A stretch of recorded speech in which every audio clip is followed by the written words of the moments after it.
カンバラを聞こう。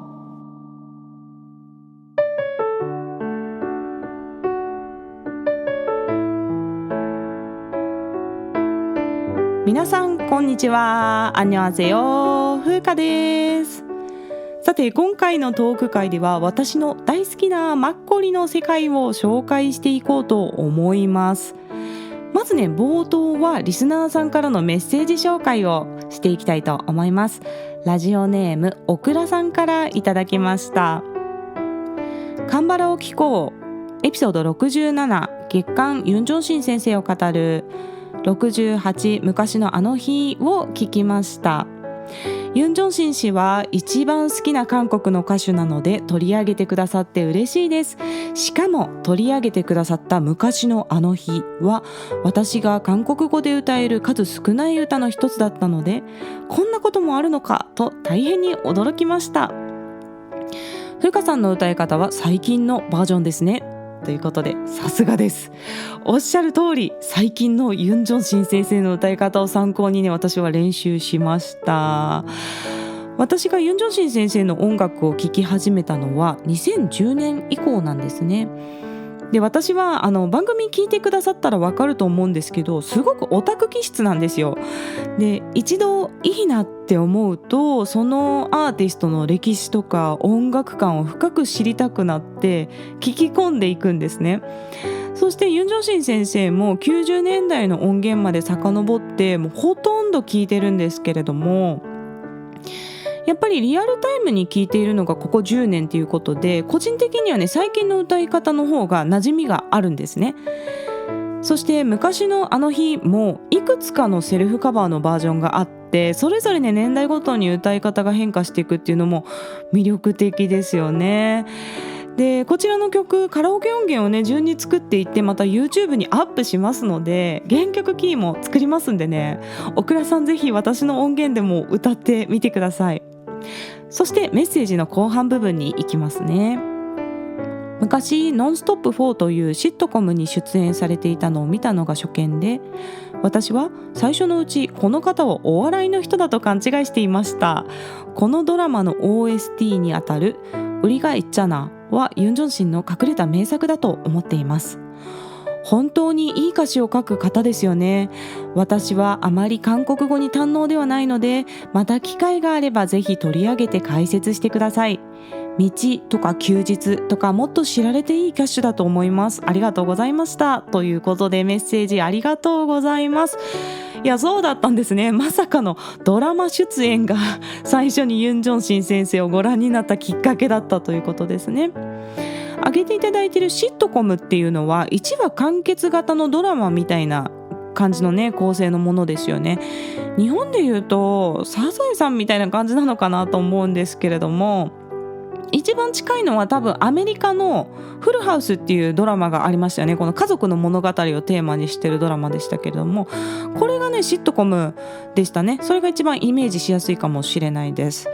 そしてノンストップ4というのは2003年から2004年に MBC で1年間放送されていたシットコムだったようなんですね。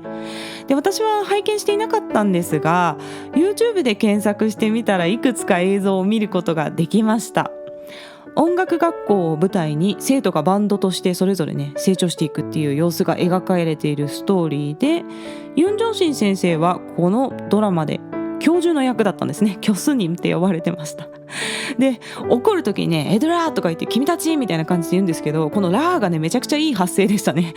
ちょっとクスッと笑いながら見てました。で、このシットコムにはチャン・グンソクさんと途中からねヒョンビンさんも出演されていて、めっちゃ若いんですよね。2003年なんでそれも面白かったです。ぜひ皆さんもちょっと検索してご覧になってみてください。そしてオクラさんがいい曲として挙げてくださっているキル、道、それからヒュイル、休日ですね。この休日っていう曲はもう特に私も大好きな一曲でございます。2005年の Behind the Smile というアルバムの1曲目になっている曲なんですけれども、この曲はね今もよく聴いている曲なんで嬉しいですね。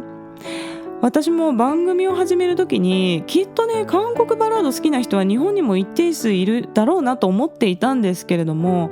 なかなか自分の周りではこのように共感していただける方に出会わなくて、こういったメッセージをいただけるととても嬉しく思います。ありがとうございました。そんなわけで今月は酒ソングをテーマにしてお届けしておりますが、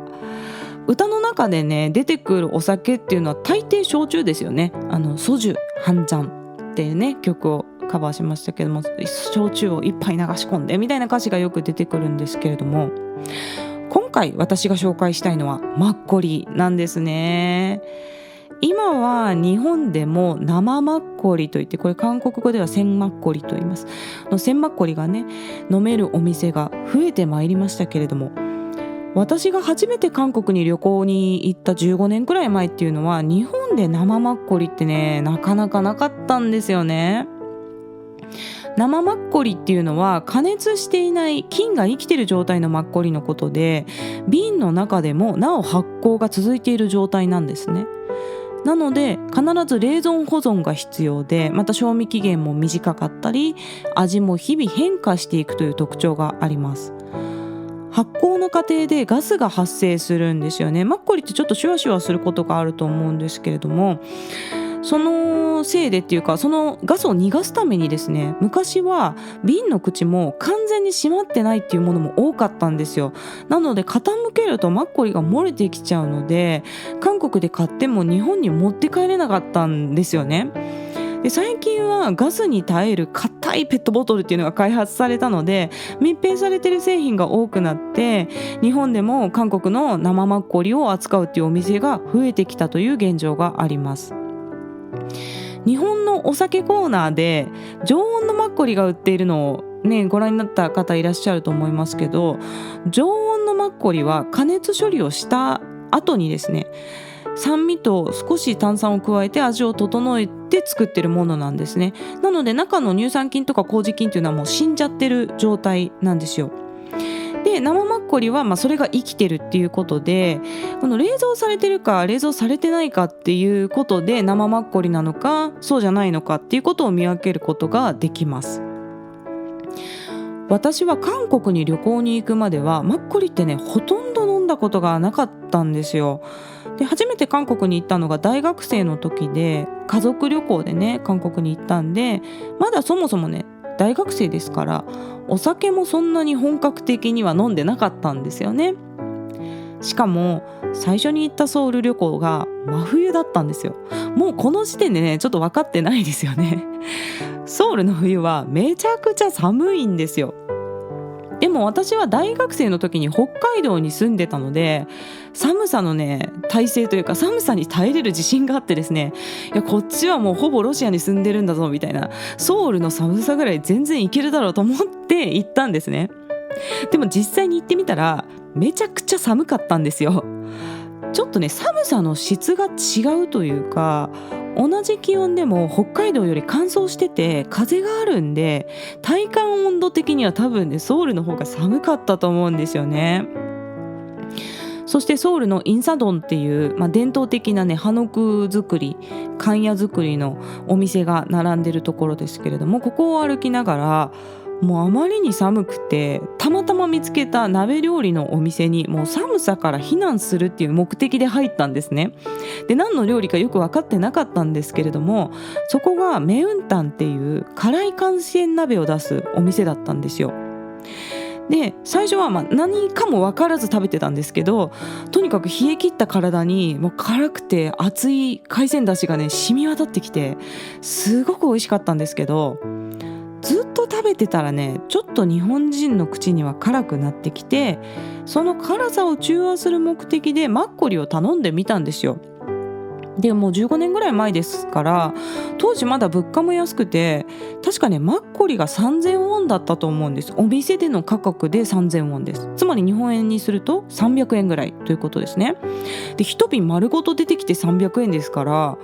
いやめっちゃ安いなと思ったんですよ最初で。お店で3000ウォンで、コンビニだったらね多分1000ウォンちょっとぐらいで買えたと思います。この時飲んだマッコリは長寿マッコリって言って、韓国語だとチャンスマッコリって言うんですけど、緑色の瓶の生マッコリだったんですけれども、お店の人が瓶を振ってから金属のマッコリカップってありますよね。そのマッコリカップに注いでくれて、はいどうぞって出してくれたんですけど、口の中がすごく熱くて辛い時にこの冷たいマッコリを流し込んだら、辛さがスーッと引いてって最高に美味しかったんですよ。でこれこそ韓国料理の楽しみ方だなって言ってね、家族で盛り上がったのを覚えています。爽やかな酸味と甘み、そしてサラサラとした飲み心地で、マッコリってこんなに美味しい飲み物だったのかっていうことを知ってですね、あの時から私は鮮マッコリの生マッコリの虜になってしまったんですね。マッコリというのは日本のどぶろくにあたる飲み物で、語源がね、荒くこす酒みたいな意味だったと思います。もともとは庶民が飲むお酒だったんですけれども、近年はプレミアムマッコリといってですね、1本1万ウォン1000円ですね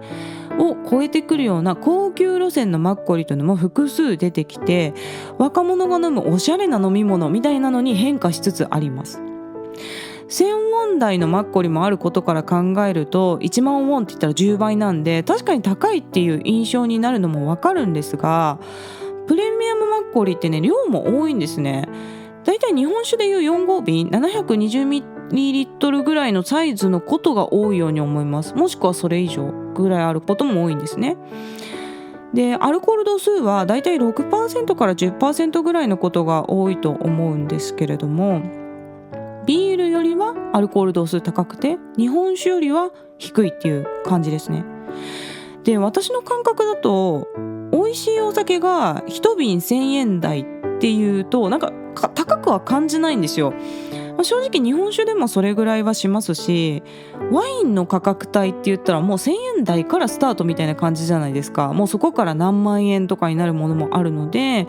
美味しいお酒が 700ml ぐらい買えて1000円台だったら、そのプレミアムだったとしてもそんなに高くないなっていう印象があって、すごくマッコリ好きなんですね。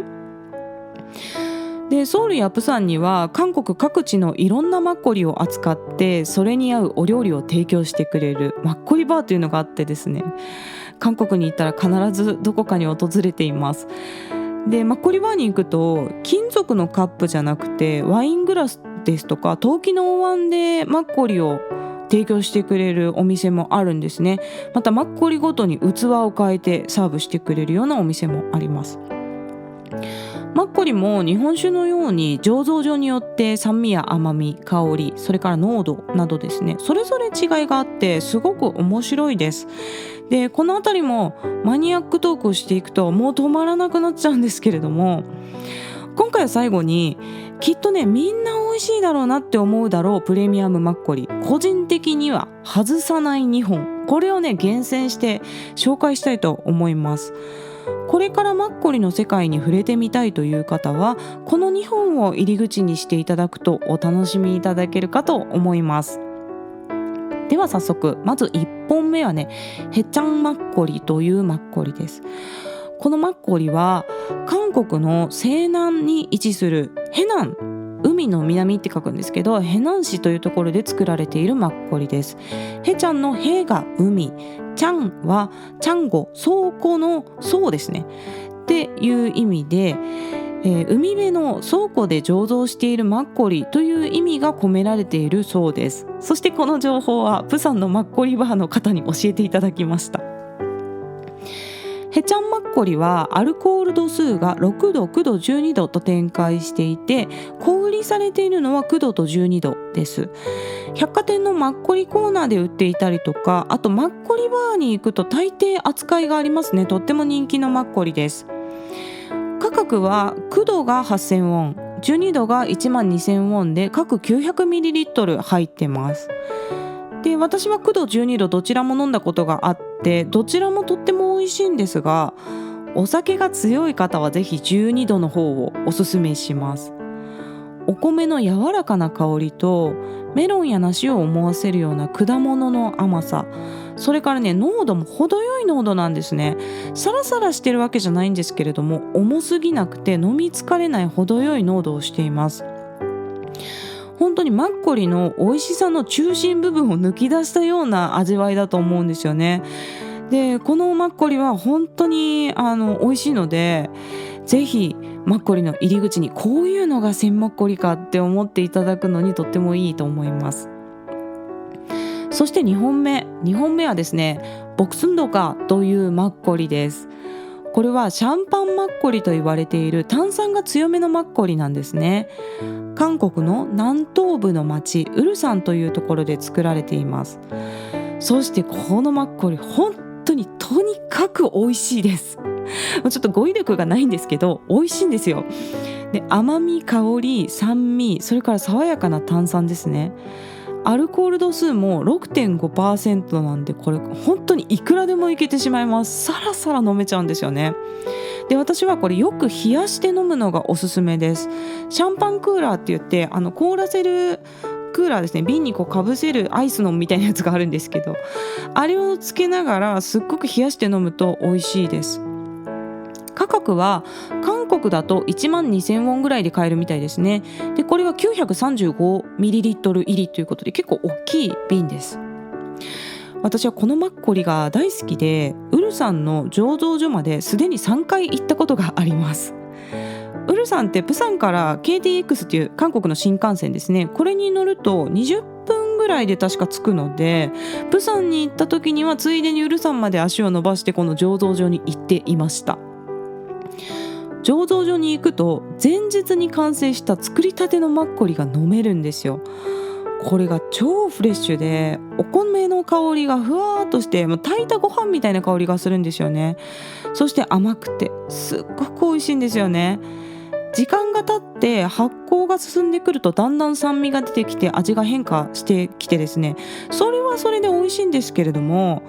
やはりこのウルサンの現地で作りたてのマッコリが飲めるっていうこの超フレッシュ感が忘れられなくて、何度も行ってしまうということになっています。ボクスンドカはペットボトルが硬くてすごくしっかりしてるんですよ。それで長距離輸送に耐えられるので、今日本でも取り扱う韓国料理屋さんが増えてきています。大阪でも何店舗かこのボクスンドカが飲めるところがありますね。でまたネットではネット通販もありますので、日本で買えるんですよ。これ日本だと1本1800円で買うことができます。で韓国で買うよりは確かに高いんですけど、でも韓国までね行くことを考えたら1本1800円で買えたら安いので、私もこれ定期的に買っててですね、もう今もずっと冷蔵庫にあります。でこれ別にボクスンドカの案件でも何でもないんですけれども、本当に美味しいのでぜひね皆さんも買ってみてください。これ URL を概要欄に貼っておきます。そんなわけで今回ちょっと長くなってしまったんですが、メッセージ紹介からのおすすめのプレミアムマッコリを紹介いたしました。またね他にも紹介したいマッコリありますので、好評だったらまたマッコリ会やろうと思います。また概要欄の質問箱からメッセージや質問、リクエストなどぜひ気軽に送ってください。日本語でも韓国語でも大丈夫です。 YouTube の方もよろしくお願いします。ではまた次の放送でお会いしましょう。さようなら。